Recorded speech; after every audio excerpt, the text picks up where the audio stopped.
నమస్కారం మిత్రులారా, నేను మీ సంతోష్ని. నేను వచ్చేసి మన సుభాష్ యూత్ దగ్గరికి అయితే రావడం జరిగింది. మన రామన్నపేటలో ఇది వచ్చేసి 3 years కాంచి చాలా యూనిక్ మోడల్స్, డిఫరెంట్ కాన్సెప్ట్ అయితే పెట్టడం జరుగుతుంది. అది ఏం డిఫరెంట్ కాన్సెప్ట్ అండ్ ఏంటి అని మాత్రం ఇక్కడ మన కమిటీ పర్సన్స్ అయితే ఉండడం జరిగింది. అండ్ అలానే ఈ కమిటీ మెంబర్స్ ఇంకా చాలా పెద్ద కమిటీ వీళ్ళది. ఏంటంటే నేను అనుకోకుండా రావడం జరిగింది. దానికోసం కొంచెం వీళ్ళు కూడా బయటకు అయితే వెళ్ళడం జరిగింది. ప్రజెంట్ ఇక్కడ ఉన్న కమిటీ పర్సన్స్తో అయితే నేను ఇక్కడ మీకు ఒక 2 నిమిషాలు అయితే మాట్లాడిస్తా. అండ్ ఫస్ట్ ఆఫ్ ఆల్ వచ్చేసి అన్న జై గణేష్ అన్న అందరికీ. మీ పేరు అన్న? నా పేరు నవీన్. మన కమిటీ పేరు ఒకసారి మీ ద్వారా నా సబ్స్క్రైబర్స్ కూడా ఒకసారి మీరు చెప్పరా? హాయ్, మా కమిటీ పేరు సుభాష్ యూత్ అసోసియేషన్ రావణపేట. మాది 2021లో స్టార్ట్ అయింది. ఇప్పటి వరకు గణనీయంగా 21 times మేము వినాయకుని నిలబెట్టడం జరిగింది. ప్రతి టైం ఒక వేరియేషన్ ఉంటుంది. అండ్ మా గ్యాంగ్ కాన్సెప్ట్ ఉంటుంది, డిఫరెంట్ కాన్సెప్ట్. అది డిఫరెంట్ కాన్సెప్ట్ ఒక 3 years కానీ చేస్తాను మీరు. అదేదండి, యాక్చువల్గా మా అమ్మని చూసి ప్రతి వాళ్ళు ఫాలో అయ్యాలని నేను అంటే ఎట్లా అని మీరు అంటే అచ్చా. యాక్చువల్గా స్టార్టింగ్లో మట్టి వినాయకుడు అనేది రావణపేట ఎవరు పెట్టలే. అవును, స్టార్ట్ చేసింది మేము అన్నది. అచ్చా. రావణపేటకు మట్టి వినాయకుడు స్టార్ట్ చేసింది మేమే. అండ్ ఇంకోటి అన్న విస్తీర్ణ అనేది రావణపేటలో ఎక్కడ మీరు చూస్తూ ఉండరు. దాన్ని కూడా ఫస్ట్ టైం మేమే చేస్తాం.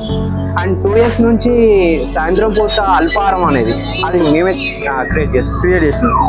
అండ్ ఇక్కడ స్పెషల్గా పూజలు ఏమన్నా స్పెషల్ పూజలు ఉంటుందండి. మార్నింగ్ పూట అండ్ ఈవినింగ్ పూట ఎవరైనా వచ్చి వాళ్ళ పేర్లు ఇచ్చి అయ్యగా రాగానే వాళ్ళు రావడం జరుగుతుంది, పూజ చేసుకోవడం జరుగుతుంది. అండ్ అలానే అన్న ఇక్కడ చూసుకుంటే ఈ విగ్రహము మనం మొత్తం బఠానీలు అండ్ బాదం కాయలతో అయితే ఉండడం జరిగింది. ఇది మీరు ఎన్ని months బిఫోర్ ప్లాన్ చేసుకున్నారు? అండ్ ఇది 2 months రైట్. ఇది 2 months బిఫోర్ మేము ప్లానింగ్ ఉంటుందండి. మా కమిటీ మెంబర్స్ అందరం కలిసి ఒక ప్రణాళిక వేసుకుంటాం. అచ్చా, ఒక వేరియేషన్ ఉండాలి కదా అని చెప్పి మాది ఒక ప్రణాళిక ఉంటుంది. అదేవిధంగా 2 months బిఫోర్ మేము అందరం గ్యాదర్ అయ్యి ఒక వేరియేషన్ చూపించడానికి మేము ఆర్డర్ ఇచ్చేస్తాం.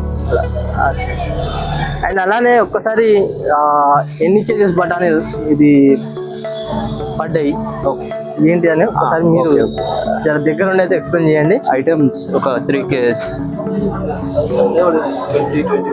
ఇది 25 kgs ఎల్లో బఠానీ భయ్యా. అండ్ బాదం పప్పు ఒక 5 kgs, ఈ వైట్ బఠానీ ఒక 25 kgs, ఇవి ఈ బఠానీ బాదం 5 kgs వేసిన. వైట్ బఠానీ 25 kgs, ఎల్లో బఠానీ చెప్పిన 10 bags అలా. అండ్ అలానే ఇక్కడ వచ్చేసి మీరు ఎన్ని సంవత్సరాల నుంచి పార్టిసిపేట్ చేస్తానన్నా? మేము అందరం ఇక్కడి వాళ్ళమే, లోకల్ వ్యక్తులమే అందరం, ఈ గల్లీ వాళ్ళమే. అండ్ మేము ఈ క్రియేట్ చేయడానికి రీజన్ ఏంటిదంటే అంతా ఒక క్లాస్మేట్స్. మాకు చిన్నప్పటి నుంచి వినాయకుడు అంటే ఇష్టం, ప్రాణం. ప్రతి వినాయకుడు మండపం దగ్గర మేము వెళ్ళి కూర్చొని మాకు అది ఫ్యాషన్ లెక్క ఫీల్ అయ్యేది. ఆ ఫ్యాషన్ నుంచి మేము విడిపోయి వాళ్ళ దగ్గర మేము ఎందుకు ఉండాలి, వీళ్ళ దగ్గరికి ఎందుకు ఉండాలి, మనదంటే ఒక క్రియేషన్ ఉండాలని చెప్పి మేమే సొంతంగా పెట్టుకోవడం జరిగింది. అది అట్లనే కంటిన్యూషన్ అవుతుంది. సూపర్. అండ్ అలానే అన్నకు మీకు ఓకే మీ పేరు చెప్పండి అన్న. ఇట్లా చెప్పండి సరిపోతుంది.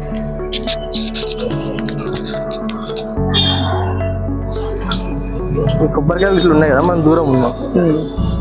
అండ్ అలానే ఇక్కడ మన ఇంకో కమిటీ పర్సన్ అయితే ఉండడం జరిగింది. నా జై గణేష్ పేరన్నా? రాజ్ కుమార్ అన్న. చెప్పండి అన్న, మనకు వచ్చేసి చాలా యూనిక్ కాన్సెప్ట్ అయితే చాలా బాగుంది.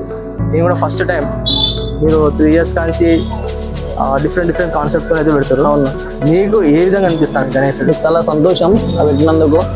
లాస్ట్ 3 years బ్యాక్ మేము కాయిన్స్తో గణేష్ని తయారు చేసాం. అచ్చా. నెక్స్ట్ లాస్ట్ ఇయర్ వచ్చేసి చిరు ధాన్యాలతో చేసాం. ఓకే. అవి ఇప్పుడు ఇయర్ వచ్చేసి ఇది అనుకొని చేసాం. మేము ప్రతి ఇయర్ ఒక్కొక్క వెరైటీతో చేస్తాం. ప్రతి ఇయర్ అలా ప్లానింగ్ ఉంటుంది మాది. ముందే ఒక 2 months బిఫోర్ ముందే కూర్చొని మేము మాట్లాడుకొని చేస్తాం అన్నట్టు. అండ్ అలానే ఇక్కడ ఓన్లీ గణేశుడు అని కాదన్న, ఇక్కడ చుట్టుపక్కల ఉన్న డెకరేషన్ కూడా సేమ్ యాస్టిస్ మ్యాచ్ అయింది గణేశునికి. ఇది ఏ విధంగా ప్లాన్ చేసుకున్నారు మీరు? అది కొంచెం చూడడానికి యూనిక్గా కనబడాలని చెప్పేసి ఒక ప్లాన్ ప్రకారం చేసాం మేము. అలానే చేస్తూ ఉంటాం ప్రతిసారి. అండ్ ఓకే అన్న, థ్యాంక్ యూ.